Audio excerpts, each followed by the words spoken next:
What is up, breath of fresh air?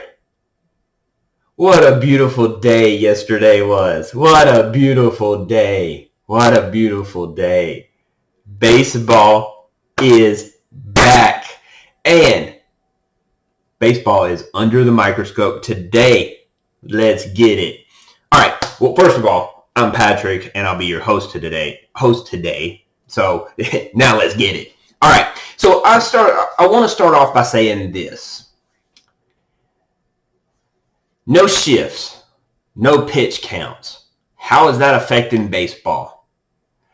Obviously, it's still going to affect it for a little while. We see that as of opening day.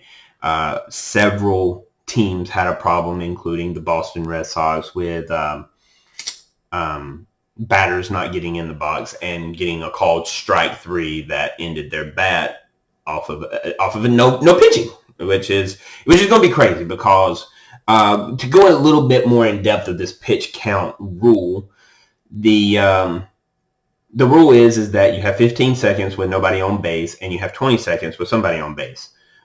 Well, with that being said, the batter has till 8 seconds to get into the batter's box. So that's going to affect the batters, and obviously we saw how that is going to affect the batters moving forward in future games. So, hey, this is our new baseball.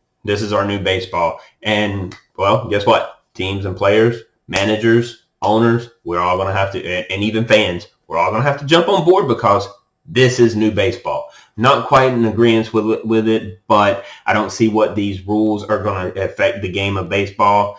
I don't see any less runs being scored. I don't see any more runs being scored. It might just be like little bitty variances, but hey, this is our new baseball.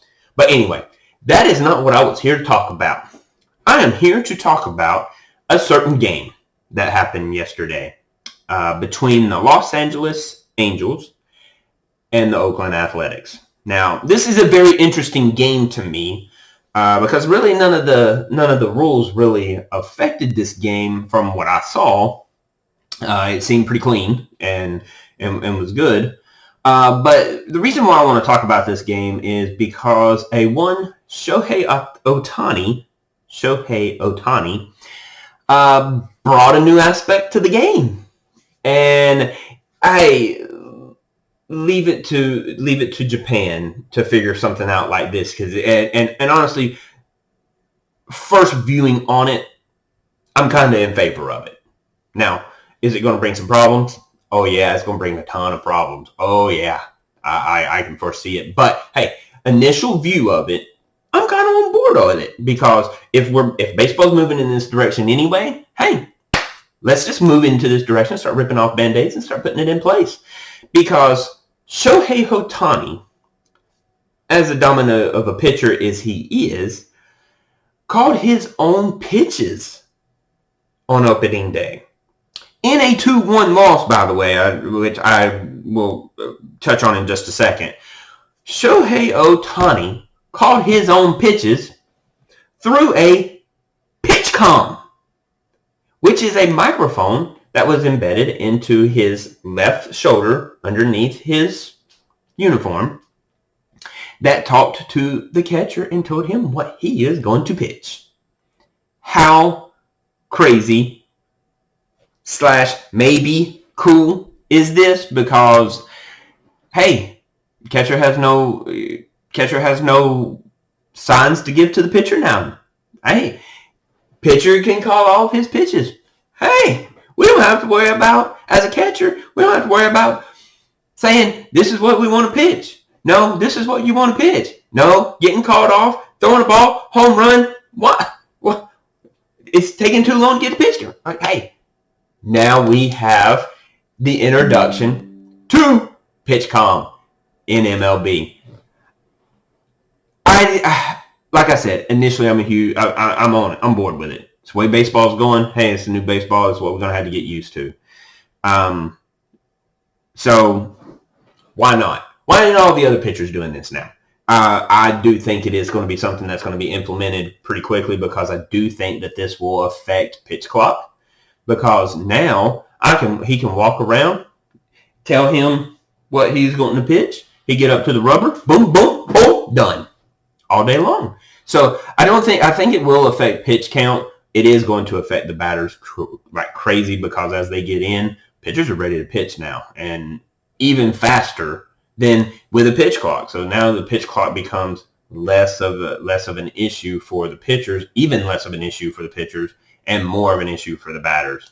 So I kind of feel like the pitch count will kind of get a little variance due to pitch calm. But hey, this is where we're heading, so you might as well go with it. The second part I want to talk about this game is the dominant performance that Ohtani had. No earned runs, 10 strikeouts. I think he had 3 walks. He was a little wild, like, but not much, right? 90-something pitches, 55 of them were strikes. Hey, that's not bad. It's a little over half. You know what I mean? So Ohtani looked phenomenal in a loss to the Oakland Athletics 2-1. Now, Oakland is going to have to figure something out because you cannot have that dominant of a performance from your starting pitcher giving you 6 or 7 innings or whatever it was. 6 shutout innings. So I know it was 6 shutout innings. I don't know if he came in for the 7th, but he gave you 6 shutout innings, 10 strikeouts, 0 runs, 3 walks, and you still could not pull this win off. I'm not going to say that's a flag. I'm not going to sit here and say, "Oh, that's a red flag for the Oakland Athletics, and they're not making the playoffs." It's game 1. I get it, but this is where Oakland has to say, "Okay, we got to remedy that before it becomes out of control." That can't happen. You can't have. I'm sorry, not Oakland. Angels, the Los Angeles Angels, has to look at that and say that can't happen. If we're going to have this dominant of a start, we cannot have a loss that goes with that.